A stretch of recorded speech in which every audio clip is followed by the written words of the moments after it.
아내 사라가 세상을 떠난 지 35년 만에 믿음의 조상 아브라함도 세상을 떠나게 됩니다. 75세에 하나님을 만나서 100년 동안 하나님과 동행하다가 드디어 175세에 세상을 떠나게 되죠. 100년 동안 하나님과 동행했습니다. 사실 우리가 본문을 읽을 때마다 느끼는 것이지만 아브라함이 믿음의 조상이라 그러면서도 사실은 믿음의 조상답지 못한 실수한 부분, 비겁한 부분, 이런 부분들을 참 많이 발견하지요. 하지만 세월이 흘러가면 갈수록 아브라함은 믿음의 조상답게 성숙해 가고 있음을 우리는 발견하게 됩니다. 그렇습니다. 우리의 믿음이라고 하는 게요, 처음부터 그렇게 완벽하진 않죠. 완벽한 사람이 세상에 있겠어요? 우린 다 모자랍니다. 다 부족합니다. 성령님의 도우심을 통해서 날마다 조금씩 커가고 성숙해가는 것, 이것이 바로 신앙의 과정이 아닐까 그런 생각해 봅니다. 자, 옆에 있는 사람 얼굴 쳐다보시면서 저 공사 중이에요. 저 때문에 불편을 드려서 죄송합니다. 네, 공사 끝난 다음에는 아름다운 모습을 보여드리겠습니다. 그래요. 사실 우리 아직까지도 미숙하거든요. 목사이지만 또 장로님들, 권사님들이지만 아직 미숙하고요. 아직 성숙하지 못했으니까 혹은 화 안 내도 될 때 화내기도 하고, 혹은 그러면서 하여튼 옆에 있는 사람들한테 상처를 줄 때가 참 제법 있지요. 그래도 여러분 용서해 주십시오. 아직 공사 중이니까요. 그러나 두고 보십시오. 10년 뒤에는 지금보다 훨씬 더 멋있어질 거고요. 20년 뒤에는 성령님의 도우심을 따라 훨씬 더 성숙해져 갈 것이라고 믿습니다. 그걸 기대하면서 우리가 신앙생활 해가는 거니까요. 아브라함 75세에 믿음을 시작했지만 완성될 때에는 100년이 지나야 했습니다. 와, 100살까지 살까? 이것도 그렇지만, 자, 여하튼 75세 시작해서 100년 동안 완성해 가면서 결국 마지막 떠나는 모습이 우리 지난주에 우리가 묵상했지만 거의 완벽한 모습으로 세상을 떠나게 됩니다. 우리가 이 세상 떠나는 마지막 순간에도 후회 없이 자식들 앞에, 믿음의 후배들 앞에 부끄럽지 않게 떠나갈 수 있으면 참 좋겠다, 그런 생각해 봅니다. 잘 사는 것도 중요하지만 사실 잘 죽는 것은 더 중요하다고 생각이 듭니다. 자, 여하튼 아브라함 믿음의 제1세대가 세상을 떠나고 이제 2세대가 이삭, 리브가의 시대가 열렸습니다. 사실 이삭이라고 하는 사람은 이제 아브라함의 하나님, 이삭의 하나님, 야곱의 하나님, 이 하나님의 이름을 부를 때 이게 아주 용어이잖아요. 신약 성경에도 나오고요. 아브라함의 하나님, 이삭의 하나님, 야곱의 하나님. 이 3대 족장, 그리고 네 번째 가면 이제 요셉이 마지막 창세기에 나타나는 네 번째 족장이고 가장 완벽한 모습이지만, 여하튼 이 세 족장 중에서 퀴즈요, 제일 오래 산 사람은 누굴까요? 참, 예전에 시험 칠 때 이 굴리는 거 있잖아요. 그런 걸 별로 안 했나 봐요. 다 실력으로 쳤나 봐. 벌써 이걸 질문하는 이유는 뻔하잖아요. 이삭이 제일 오래 살았습니다. 아브라함은 175세. 또 야곱은 정확한 걸 잘 모르겠습니다. 근데 야곱이 죽을 때가 됐는데 그때의 나이가 147세다. 그렇게 기록한 거 보니까 아마 정확히 147세를 살은 건지 조금 더 살았는지 그건 잘 모르겠어요. 여하튼 그러나 거의 147세 정도. 그러면 이삭은요? 180세. 아버지 아브라함보다 5년 더 살았습니다. 자, 근데 이 세 족장을 비교를 해보면 아주 독특해요. 이삭은. 아브라함은 출발을 어디서 했어요? 하나님을 갈대 우르에서 만났죠. 거기서부터 여행을 떠납니다. 창세기 12장에 있는 말씀처럼 갈 바를 알지 못하고 가죠. 그래서 하나님만 믿고 어디로 가야 될지 모르는데도 하나님께서 보여주시는 대로 그냥 가는 거죠. 갈 바를 알지 못하고 하란을 거쳐서 드디어 가나안 땅까지 오죠. 그렇지만 가뭄이 들어서 어디까지 가요? 갈대아 우르에서부터 이집트까지 내려가요. 애굽까지 내려가요. 그러니까 사실 아브라함은 175년 사는 동안에 엄청난 거리를 여행을 합니다. 갔다가 다시 왔다가. 그러니까 믿음의 조상으로서 아브라함은 그 믿음의 나그네의 삶을 보여준 대표적인 분이라고 생각할 수 있습니다. 야곱은 또 어땠나요? 야곱은 청년 시절에 벌써 형님한테 주눅 들고 아버지한테 혼나가지고 도망가죠. 하란으로 도망갑니다. 외삼촌 댁에 가가지고 죽어라고 고생하죠. 임금 한 푼 못 받고 노동 착취를 당하죠. 그러다가 결국은 도저히 이렇게 살아서는 안 되겠다. 그래가지고 단판을 지어서 가겠다 그러지만 사실 결국 그 마지막 떠나는 모습은 야반 도주하는 것처럼 이렇게 도망 나오다가 또 외삼촌한테 잡히기도 하고 그러지 않아요? 그리고 돌아와서 그러면 가나안 땅에서 편하게 살았냐? 사실 그렇지도 않거든요. 형제가 화해를 했지만 항상 형님이 무서워서 가까이 가지 못한 채 멀찍이서 이렇게 살죠. 그러니까 한평생 그렇게 불안하게 살았습니다. 결국 그 사랑하던 여인 먼저 떠나보냈고 요셉도 잃어버린 줄 알았다가 다시 도로 찾고 그러다가 애굽으로 가지 않아요? 집단 이민 가가지고 바로가 뭐라 그래요?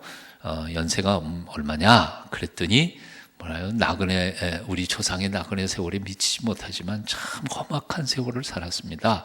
그게 자기 인생의 고백이죠. 그러니까 요셉 그의 생애를 곰곰이 생각해 보면 정말 할아버지 아브라함만큼이나 힘들고 어려운 인생을 삽니다. 150년도 안 되는 150년도 안 된다. 그러니까 조금 이상하지만 그 할아버지하고 아버지에 비하면 짧은 인생이죠. 우리에 비하면 굉장히 많지만 근데 여하튼 그렇게 살았습니다.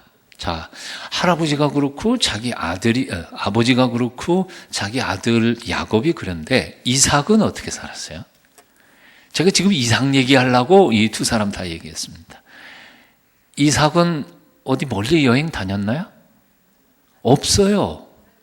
하란에도 올라가 본 적이 없어요. 그럼 애굽에 갔냐요? 애굽에 간 적도 없어요. 그러니까 180년 동안 가나안 땅에서 왔다 갔다 합니다. 저 기근이 들어도 우랄 그쪽에 잠깐 플레셋 쪽에 내려갔다가 올라왔다. 거기에서만 맹맹 돌면서 180년을 산 거예요. 이삭이 무슨 특별한 사건이 있었나요? 누구한테 사기를 당했거나 자식이 갑자기 죽었거나 그런 게 없었어요. 참 희한하잖아요. 팔자 좋은 거예요. 제가 그 얘기를 하려고 그러는 거예요. 참 아버지 아브라함에 비해 그리고 자기 아들 야곱에 비해 이삭은 제일 장수하면서도 특별한 사건 없이 편안하게 살았습니다. 편안하게. 보통으로 살았어요. 그냥 평범하게 살았습니다.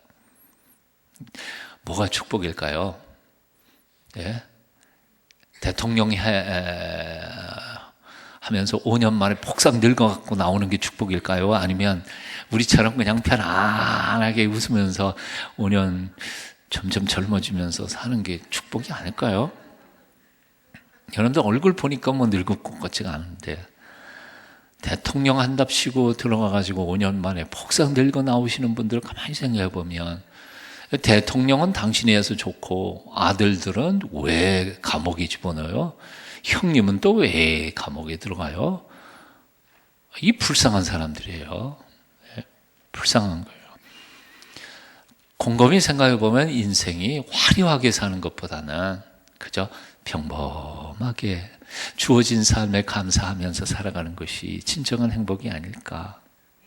그러니까 누가 행복해요? 마릴린 몬로가 행복한 게 아니라 내가 행복한 거예요.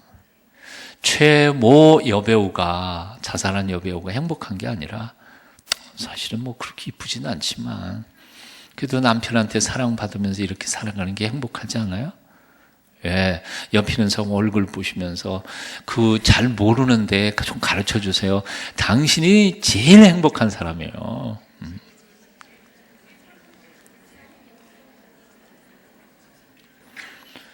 저보고 행복하대요. 저 행복해요.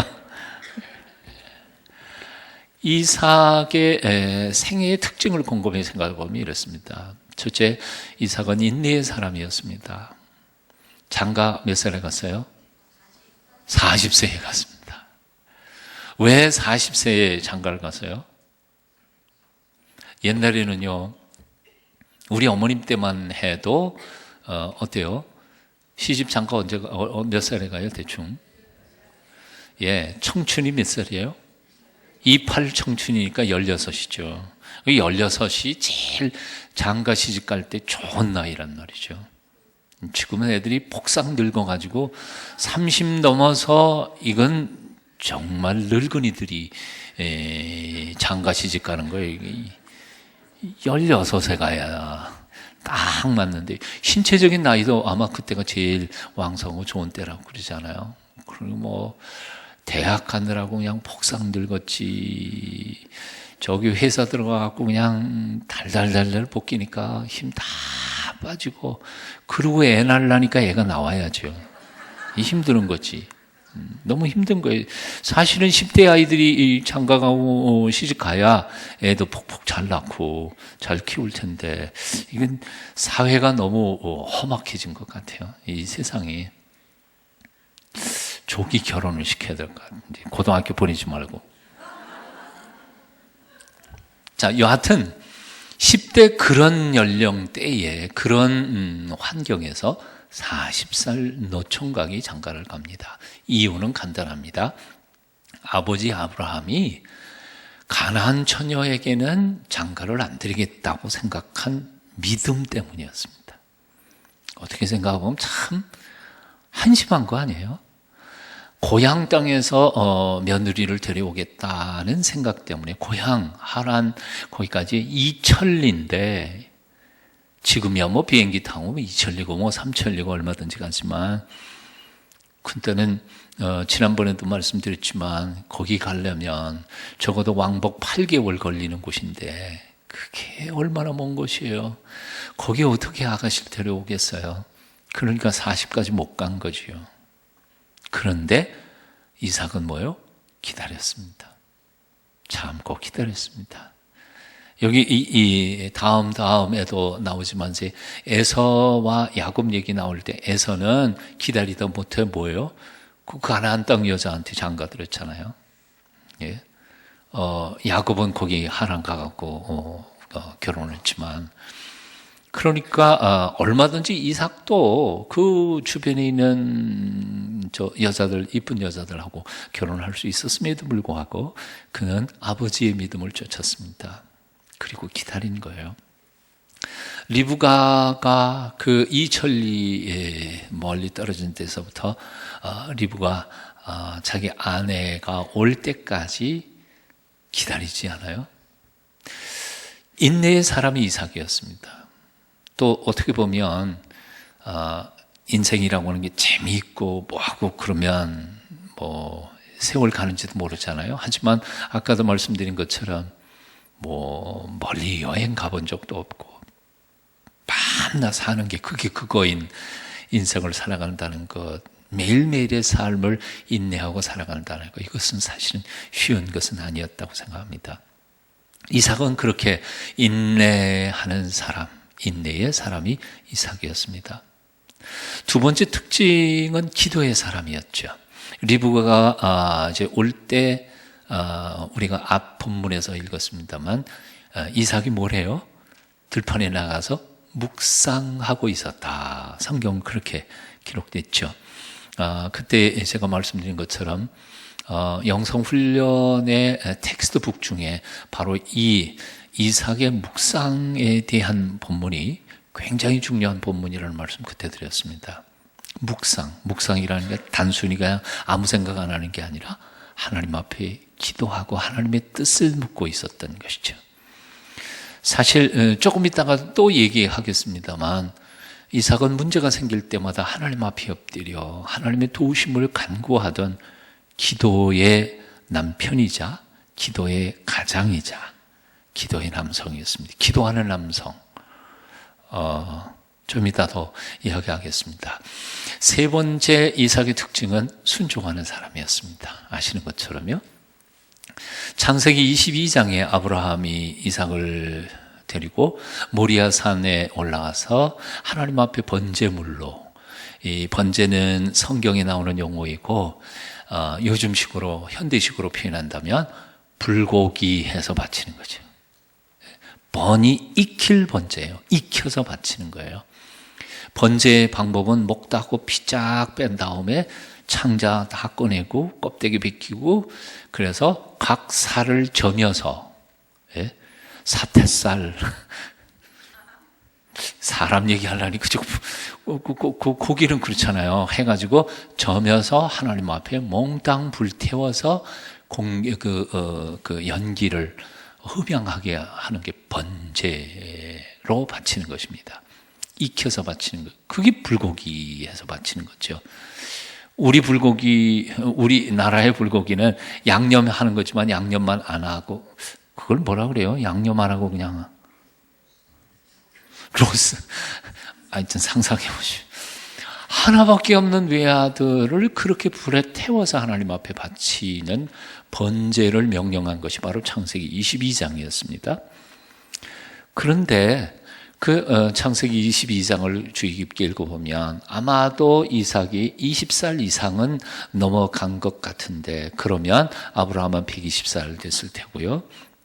20살 청년쯤 되면 어때요? 아버지가 칼을 잡고 죽이려고 그러면 아이쿠 저 영감 되게 좀 노망에 들어간갑다 그러고 도망갈 수도 있는데 도망 안 가고 그냥 죽으려고 이렇게 기다리고 있었던 거죠. 그게 철저한 순종의 모습이었다는 겁니다.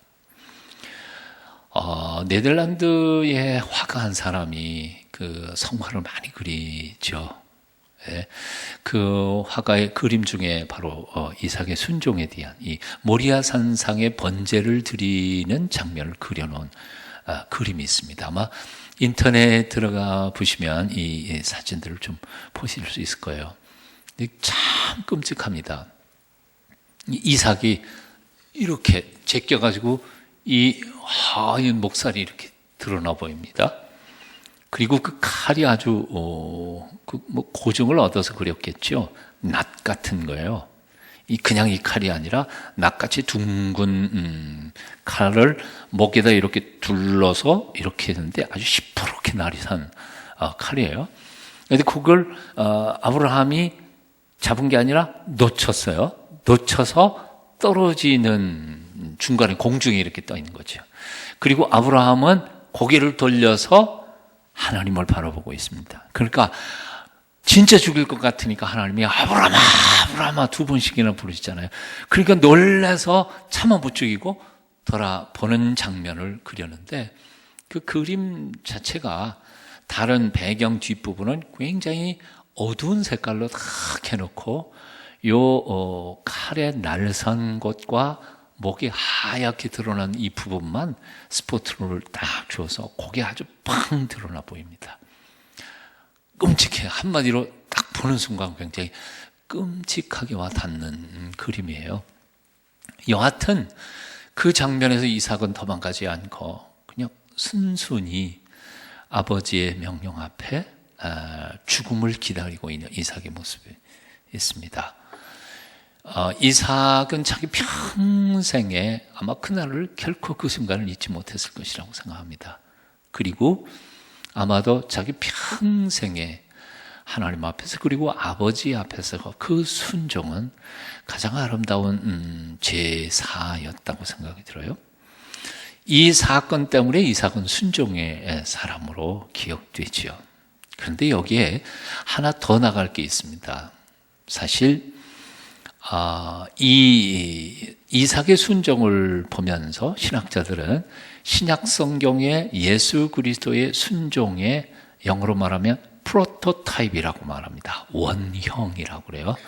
이 이삭의 순종에서 우리는 예수님의 순종을 본다는 거예요. 네?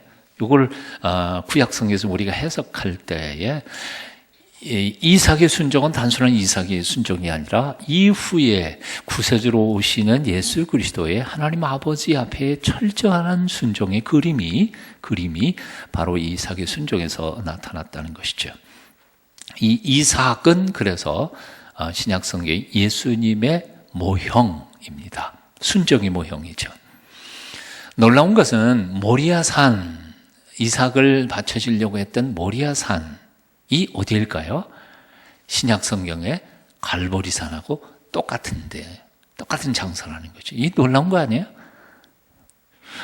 나만 놀랍네요. 여러분들 가만히 놀라운 거예요.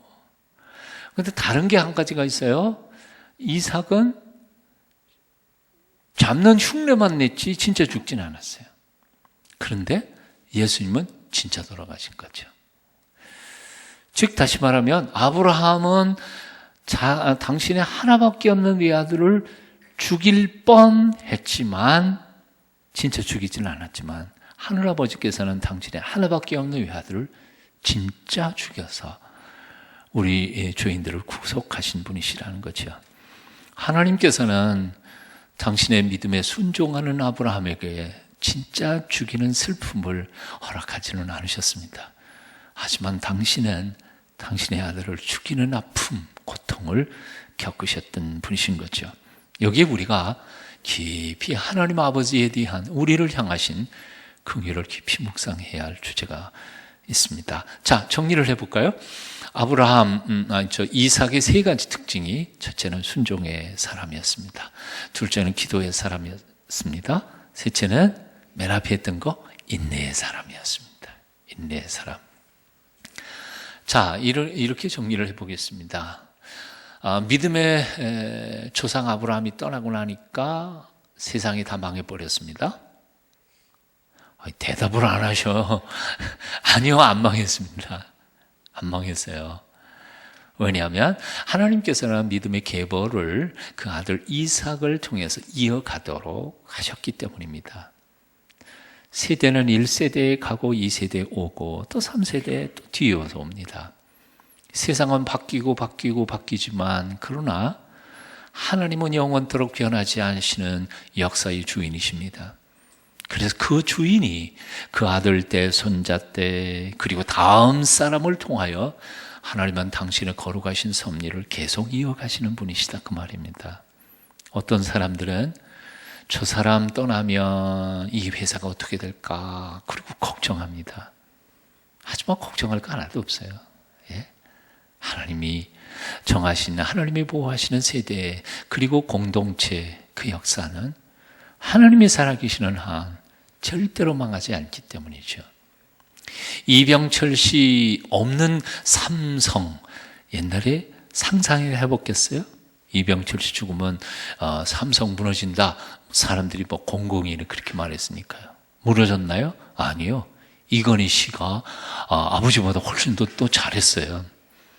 이건희 씨 떠나고 나면 저 삼성 흔들흔들 할 거 아닌가. 근데 요즘 보니까 아들도 잘하더라고요. 안 그래요? 잘못하신가 봐. 결국 우리는 하나님이 역사의 주인이신 거지 우리가 역사의 주인은 아닙니다. 예. 착각하지 마세요. 내가 아니면 안 된다는 생각 버리십시다. 나 떠나도 하나님께서는 또 나보다 더 훌륭한 사람들을 세우셔서 하나님의 나라, 하나님의 섭리를 이어가실 줄로 믿습니다. 오만하지 마십시오. 하나님은 당신의 일을 이루어 가실 것이라고 생각합니다. 대신에 우리가 떠나기 전에 해야 할 일들이 있습니다. 다음 세대를 준비시키는 것입니다. 우리의 세대를 위하여, 다음 세대를 위하여 우리가 기도해야 합니다.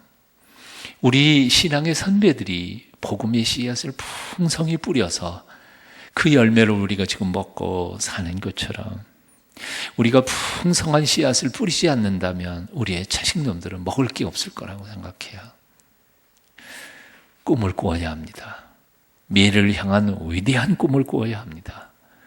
그리고 우리가 땀방울을 흘리고 눈물을 흘리면서 우리 자식들, 우리 후손들이 먹고 살 만한 영적인, 육적인 씨앗들을 풍성히 뿌릴 때 우리의 후손들을 통해서도 하나님이 영광 받으실 줄로 믿습니다.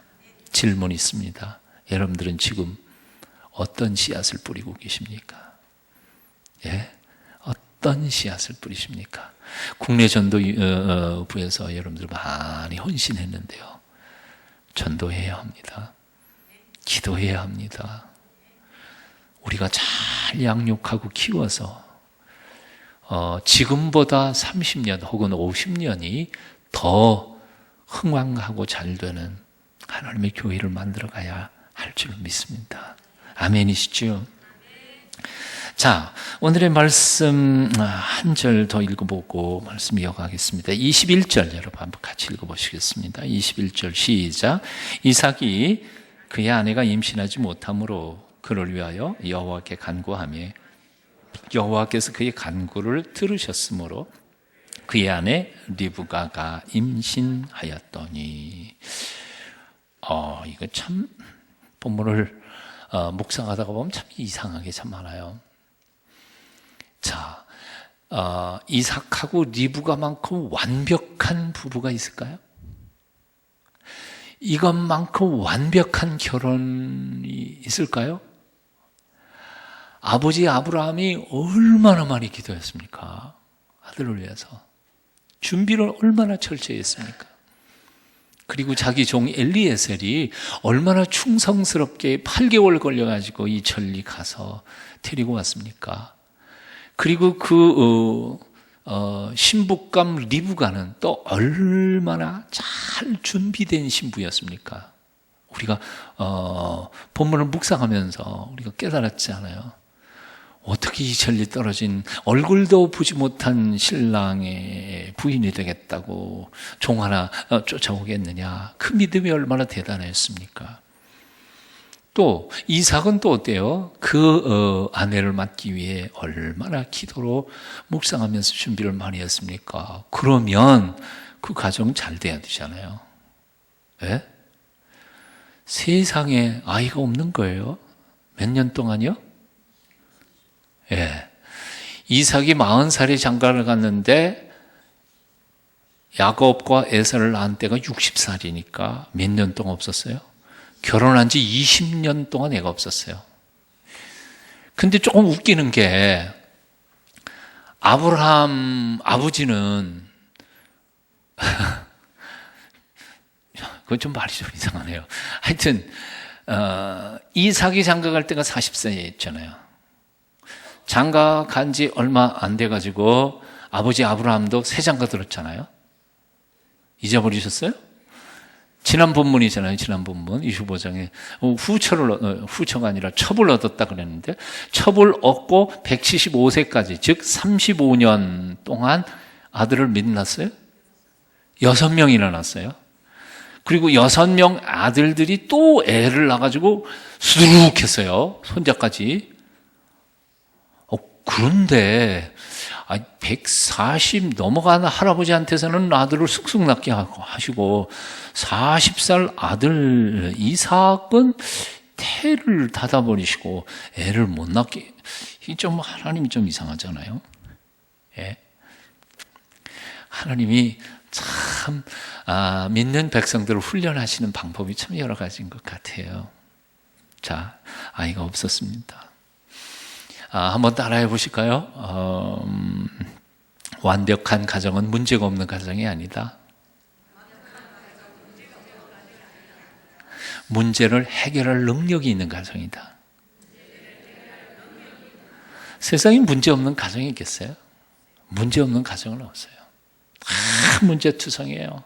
예? 돈이 없으면 애들이 말썽 부리고, 아니 돈이 뭐 말이 좀 이상하네.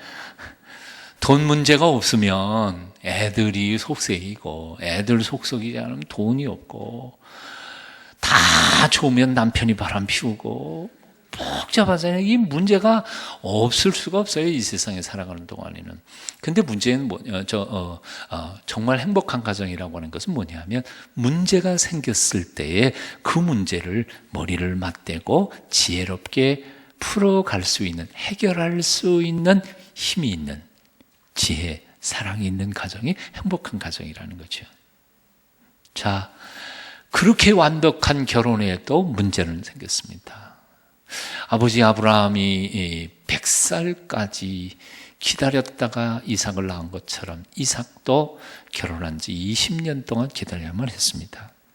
그런데 자, 21절 다시 한번 볼까요? 다시 읽어봅니다. 이삭이 그의 아내가 임신하지 못하므로 그를 위하여 여호와께 간구하며, 여기까지요. 누가 기도했어요? 이삭이 기도했습니다. 누구를 위하여? 아내를 위하여.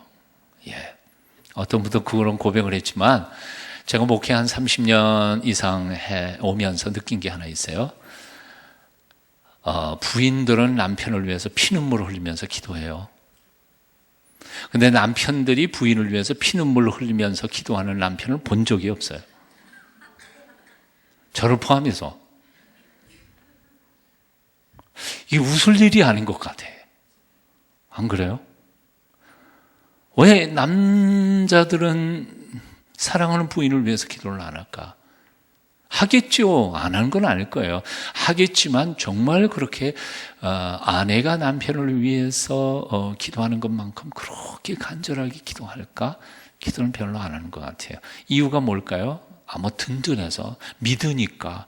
뭐 기도를 꼭 무릎 꿇고 해야 되나? 꼭 눈 감고 해야 되나? 마음이지. 다 핑계예요. 그건 다 거짓말이에요. 정한 시간에 기도하지 않는 사람이 때때로 무시로 기도할 수 있나? 그것도 아니거든요. 정한 시간에 늘 기도하는 사람만이 무시로 기도할 수 있는 법이지, 기도에 습관이 없는 사람이 무슨 항상 기도해요. 그 말 다 거짓말이에요. 항상 기도한다. 아니요. 기도라는 게 뭔데? 생각이 기도는 아니지 않아요? 하나님 앞에 온전히 구하는 것인데. 그런데 아까 맨 처음 서두에서 그 얘기했죠. 이삭이 어떤 사람이라고요? 기도의 사람이라고요. 아내가 임신을 못합니다. 그러니까 아내를 위해 간구합니다. 몇 년 동안이요? 20년 동안 기도합니다. 20년 동안. 오늘 본문 말씀 보니까 그가 기도하니까 여호와께서 그의 간구를 들으셨으므로 그의 아내 리브가가 임신하였더니, 이 말씀을 잘 읽어야 돼요. 이삭의 아내를 위하여 기도하니까 여호와께서 그의 간구를 들으셨으므로 그의 아내가 임신을 했다. 자, 그렇다면 뒤집어서 표현해 볼게요. 이삭이 기도를 하지 않았으면 리브가가 임신을 했을까요? 안 했을까요? 어려운 질문도 아닌데 꼭 서목사가 함정에 여러분들 집어넣는 것 같은데, 자, 여기에는 여러분들이 대답하기 움츠리는 한 가지 이유가 있어요. 정말 기도하지 않는다고 하나님이 안 들어주실까 하는 거죠. 예? 알아서 하나님은 채워주실 건 채워주실 거 아닐까? 근데 이상해요. 이건 정말 이상해요. 왜 하나님이 다 아시면서도 꼭 기도해야만 들어 응답하실까 하는 거예요. 다시 좀 적나라하게 다시 질문해 볼게요. 하나님이 주시기를 원하시는데에도 불구하고 내가 기도하지 않았으므로 못 받은 것이 있을까요? 없을까요? 투표할까요? 성경은 있다고 말씀해요. 야고보 선생이 뭐라고 말하죠? 왜 우리가 기도 응답을 못 받나? 구하지 않기 때문에 못 받는 것이고 잘못 구하기 때문에 못 받는 것이라고 말하거든요. 구하지 않는 자에게 어떻게 하나님이 주시겠느냐 그 말이에요. 그러니까 기도하지 않으면 하나님께서 안 주시는 거예요. 아까도 말씀드렸죠. 왜 잘 아시면서 내가 꼭 필요한데 잘 아시면서 왜 안 주실까? 알아서 주시면 좀 좋겠어요? 근데 그렇게 안 하시거든요. 이유는 뭘까? 이유는 몇 가지가 있을 것 같아요. 첫째, 우리의 믿음의 훈련을 위해서. 그리고 둘째, 그것의 주인이 누구인지를 우리가 깨닫게 하기 위하여. 물론 여러분 오해하지 마십시오. 하나님과 나와의 관계가 완벽하고 그 관계가 온전할 때에는 구하지 않아도 주실 때가 있더라고요. 생각만 해도 주실 때가 있더라니까요. 와, 신기해요. 그렇지만 하나님과 나와의 관계가 그렇게 완전하게 소통되지 않을 때에는 정말 하나님과 관계, 하나님께서 나 좀 더 가까이 사귀고 싶다, 그런 뜻에서인지 기도하도록 요청하시는 거예요, 우리에게. 오늘 이 저녁에 결심하실 수 있기를 바랍니다. 오죽하면 예수님께서 마태복음 7장에 그런 말씀하셨을까요? 구하라, 주실 것이요. 찾으라, 찾을 것이요. 두드리라, 두드리는 자에게 열릴 것이니라. 구해야 찾고요. 구해야 얻고요. 찾아야 찾고요. 두드려야 문이 열린다는 것이죠. 기도해야 합니다. 그동안 기도를 기울여 했던 사람들, 기도를 다시 시작하십시다. 특별히 우리 남성 동지들이 아내의 기도의 절반만큼이라도 남성들이 아내를 위하여 기도를 시작했으면 좋겠어요. 가장이 기도를 시작하면 가정이 다시 살아납니다. 남편이 기도를 시작하면 아내가 영육간의 아울러 꽃이 핍니다. 교회의 남성들이 기도를 시작하면 교회가 다시 살아나고요. 국가의 남성들이 정직하게 하나님 앞에 엎드려 기도할 때 이 나라는 안전하게 굳게 세워져 가는 줄로 믿습니다. 국회의원들이 기도해야 하고 정치가들이 기도해야 하고 좀 남자들이 기도를 시작했으면 좋겠어요. 기도하는 민족, 대한민국이 될 때 하나님께서 이 나라를 든든히 붙잡아 세워주실 줄로 믿습니다. 기도를 시작해야 합니다. 자, 다시 한 번 더 읽어봅니다. 21절 시작. 이삭이 그의 아내가 임신하지 못함으로 그를 위하여 여호와께 간구하며 여호와께서 그의 간구를 들으셨으므로 그의 아내 리브가가 임신하였더니, 임신했더니 임신을 꽃배기로 하나님이 응답하셔서 하나가 아니라 한꺼번에 둘씩 이렇게 하시죠. 아마 이삭이 그렇게 간절히 기도하는 모습을 보고 아내인 리브가도 기도를 배운 것 같아요. 기도를 배운 것 같아요. 왜냐하면 그 다음 말씀 보면 뱃속에 요란하거든요. 뱃속에 난리가 난 거예요. 이게 웬일인가. 그래서 리브가가 이 무슨 일인가 하고 누구에게 물어봐요? 여호와께 물어보러 갑니다. 22절에 보니까 그 아들들이 그의 태 속에서 서로 싸우는지라 그가 이르되는 그가 누구예요? 이삭이 아니라 리브가입니다. 리브가인 이유가 바로 그 뒤에 있는 거죠. 내 태 속에라고 표현했으니까 이건 질문을 리브가가 한 겁니다. 그가 이르되 이럴 경우에 내가 어찌할꼬 하고 가서 여호와 앞에 나아가서 여호와께 묻자온대. 23절 여호와께서 그에게 이르시되, 누구에게? 리브가에게 이르시되 두 국민이 내 태중에 있구나. 두 민족이 내 복중에서부터 나누이리라. 그리고 쭉 소개합니다. 요 에서와 야곱에 대한 얘기는 다음 주 살피더라도, 여하튼 기도하는 남편인 이삭의 기도의 모습을 20년 동안 보다가 보니까 아내인 리브가도 하나님께 물어서 하나님의 음성을 들을 수 있는 기도의 여인으로 성숙해 갈 수 있었다는 것이죠. 기도의 제사장 노릇을 잘 하실 수 있기를 바랍니다. 남성 동지 여러분, 여러분의 가정이 살고요, 하나님의 놀라우신 축복이 애 하나가 아니라 꽃배기로 쌍둥이로 응답해 주시는 하나님의 축복이 함께 하실 줄로 믿습니다. 우리 교회도요, 아이를 구하는 가정들이 제법 많아요. 제가 알기만 해도 10가정 이상 되는데, 남자들이 기도하세요.